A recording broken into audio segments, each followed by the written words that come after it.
基比病院医科部主治医师陈俊宇表示，开放性的动脉导管是先天性的心脏病的一种，发生率大约是1/1000，大部分的新生儿拢会渐渐来关闭。但如果动脉导管无法度来关闭，就必须要靠药物。现在基比病院导入心导管介入关闭器的手术，就会用个成功来封闭动脉导管，唔免来开大刀。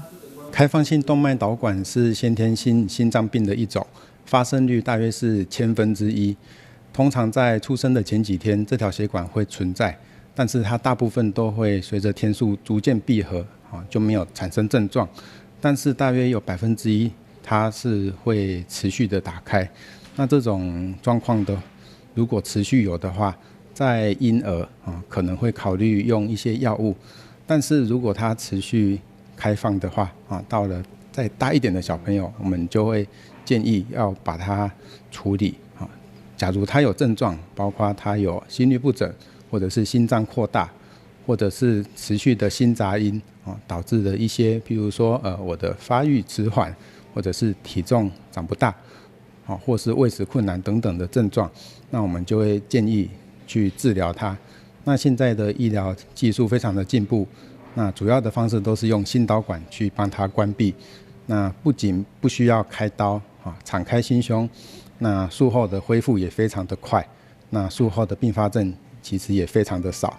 亲像这名5岁的小女童，因为最近2天来一直有心杂音，后来经过心脏超音波的检查，发现开放性的动脉导管合并左心室的轻度扩大。在今年8月份，利用心导管介入关闭器的手术，才成功将动脉导管来封闭。所幸经奇美医院陈俊宇医师与心导管室团队的协力合作下，完成心导管动脉关闭器治疗手术，成功治愈。有好一点吗？有。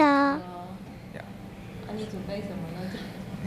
谢谢陈医师帮我手术，让我变健康。你是我的偶像，我也祝福你平平安安。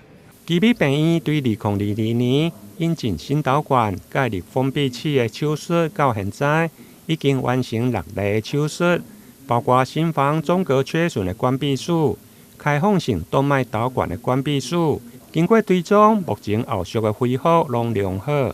台湾新闻林根采访报道。